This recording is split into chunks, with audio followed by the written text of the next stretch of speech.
Hey guys, so in today's video we're going to be discussing which rules I followed to the T and which rules I threw out the window in reference to my Microlocs. Stay tuned.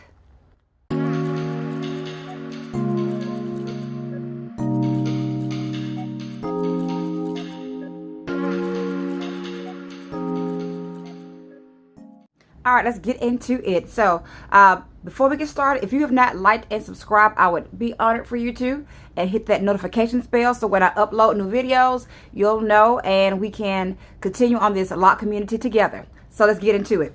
Now, you know, I like to have my little notes, guys, when I have a list of things so I don't get sidetracked. So the first thing, I guess we'll start the opposite with the rules that I broke. Which ones would throw out the window altogether? That I was just like, yeah, I did my own thing. Now, you know, you're told when your locks are forming, and I'm not telling you to break these rules. I'm just telling you what I did, okay? So when you're starting your lock journey, many people will tell you do not touch the locks in any respect. Like, don't snip, don't cut, don't leave it alone. And I, for the most part, did do that. However, I was a little bit of a rebel when it came to my ends. And I actually have a video that I'll try to go back in the archives and find and post it on some of the things that I did to what I consider tame my unruly ends, as I would call it. My unruly, like they just were, some of them were starting to look in a way that I wasn't quite comfortable.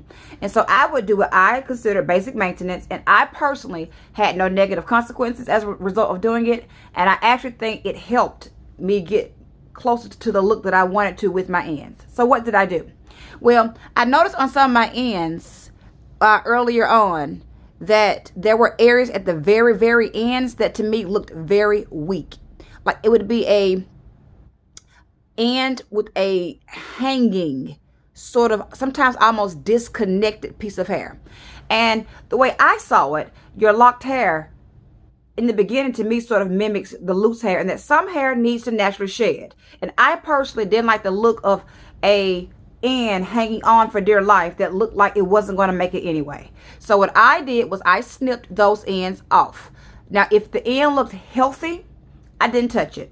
But if it looked, again, disconnected or extremely thin on the end, I snipped them, okay? So it might be that I would have an end that was thick, and it just got very thin and wispy looking along those ends. Well, I didn't want my lock to form where I had a thick end and then a thin or weak looking end. So I snipped them. And personally, guys, I never had any opening up. And I probably did this about, we'll say probably 5-6 months into my journey, 7 months into my journey, if I start noticing ends that looked again weak. Now, some people probably are cringing like, oh my God, never put the scissors to your hair. But again, I did not snip any ends that to me it would disturb the actual lock itself from locking, or that it would open the lock up in a way that was unsafe.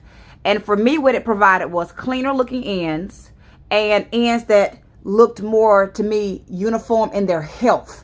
That was more of a concern for me. I didn't want some ends looking strong and healthy and others looking all weak and sad, okay? Now, in addition to that, and this may have been pushing my luck a little bit, I would also look at some of my ends that were forming, and I still have some balls, guys, but some ends that had like, and I'm not talking about the actual budding of the lock, but at the very end, some of my ends, because I have curly, I had curly or loose ends because I have a very pronounced curl pattern in my loose natural state. And so as a result, I discovered through online research that sometimes when you have curly hair, the ends will kind of curl up on itself and form a ball. It's not the actual lock necessarily budding. It's just that literally the curl kind of gets caught up on itself.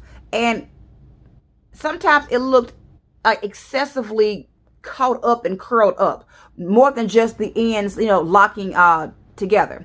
And so what I would do is get a little very small, like end of a comb, just on a handful, and I would sort of like open it up a little bit just to release the tucked in curl, so that when it locked, it would lock a little bit more straight. And it helped. It worked. Now again, I'm not telling you it's best for you. You may want to talk to your loctician and go from there. And I remember one person put a comment and they were like, oh no. But I mean, honestly, guys, it worked for me. And to me, although all my ends are not perfectly uniform, it definitely to me aided in them looking more uniform, particularly if you have those curly ends. And if you have curly ends, you probably know exactly what I'm talking about, where they find themselves doing all types of weird things in the locking phase. Now, another thing that I did, guys, where I broke the rules, or where maybe my loctician and I broke the rules, is we didn't braid and band when she washed my hair. She's been doing Sisterlocks and Microlocs and traditional locks for years. And she said that she knows how to, to wash the hair gently without it unraveling. And honestly, I didn't have that problem. Now, when I personally washed it at the house, I did always braid and band.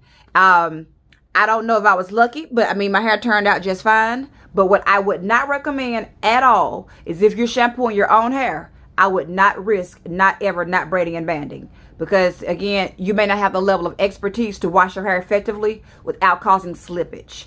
And we probably only did that, guys, for the first handful of months before I actually myself started washing my hair on my own. Which, all right, what I was saying was which goes into another rule that I broke, in that I didn't wash my hair the recommended every 2 to 3 weeks. If you've been following my channel, you know I have fine hair. And when I say fine hair, my hair in its loose natural state is fine like cotton. And so my fear was washing it on my own and my hair unraveling. I already had a problem with my edges randomly coming undone, slipping due to my very fine edges. And she would have to reinstall them occasionally. So I only washed my hair when I got my hair retightened, so every 6 weeks. And the entire point was, you have to sometimes know what your hair needs. And by my hair being so fine, my hair was at high risk for slipping. And I did not add any products to my hair, which you'll see in one of my rules that I followed. So my hair really did not get excessively dirty at all. So I was able to go that long to lower the chances of my hair not slipping. So again, about every 6 weeks, for probably the first 3 months, maybe 4 months, I didn't wash my hair again every 2 to 3 weeks. It was like every 6 weeks. And then we started doing every 3 weeks, which is about what I am right now. I still only wash my hair, guys, once in between a cycle and then at the end of a cycle to I don't know, maybe it's habit now. I'm sure I can wash it more frequently. So maybe I'll experiment with doing it every 2 weeks versus every 3. But every 3 has kind of been working out for me. Now, what are those rules that I stuck to the T? All right, let's get into those. The first things that I stuck to the T were, I shampooed my hair and I only used that, and that was it. No conditioner, no additional products except for aloe vera juice. I would spray that occasionally, either separately or in my water. And that was kind of like my little one element that I would add, but it's natural. And it would help to me give my hair nourishment and a little bit of nutrition without weighing it down. But I did not play with the oils, with the shampoos, or anything until my loctician said that I was fully locked. And that was probably, guys, over a year before I added oil. And even then, I only add very small amounts of oil as needed. If my scalp feels dry, I'll add some oil, castor oil, or a olive oil mixture. Or I will sometimes put a little bit of oil, when I say a little bit, a little swirl of oil in my hair and run through. Or I will put a few drops of oil, in my water bottle and spray. But besides that, guys, I am a shampoo girl. And that's it. And that is one of the beauty of having locks. If you're researching about locks now, and you're a product junkie, you may have withdrawals because you're going to not need all those products when it comes to your locks. If you do it using the interlocking method, you won't need it at all. All right, another rule that I followed to the T was I did not over manipulate my hair. I was warned that you want to pretty much let your hair be free as much as possible. Now, I did do some styling, but it was, again, styles that were forgiving when it came to tightness. I would use bobby pins to secure styles up or very loose, stretchy bands. I did not pull my hair into any tight styles for over a year. And even still, I don't do tight styles, but I was very particular about trying to let it be free. It was recommended to me that if your hair is just kind of left loose most of the time, it tends to lock better. Now, another rule that I followed, and I still do, is I only sleep on satin. I do not play about sleeping on cotton because you can get lint in your locks and it can dry your locks out. So either a satin pillowcase or a satin cap, mainly a satin pillowcase is what I use to keep my locks healthy and as lint free as possible. And one more rule that I follow to the T that I want to mention is color. If you've been watching my videos, in the last video that I posted, I mentioned me doing a color test patch. And it's kind of, oh, here's one. If you can see it, this is going to be the color of my entire head very soon. I believe on April the 18th, I'm going to be getting my entire head colored. But guess what, guys? This is the first time I'm getting my hair colored since I got my locks 2 years ago.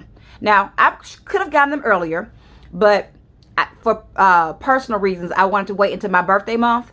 But I was going to not get them locked before I was fully locked on every lock in my head. Because from my understanding, if you color your locks before they're fully locked, your locks can open and slip and be a risk for damage. Well, why? When you get your hair colored, when it's locked, the color has to sit longer on your hair. And as a result, it has to, process more than it would if it was loose.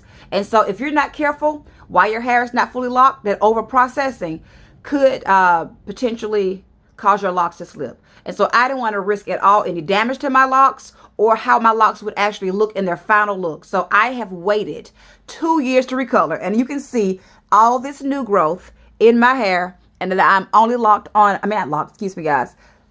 on my tips. So that's it, guys. I'm sure there are other things, but those were some of the main things that came to mind when I was thinking about what did I follow and what did I break.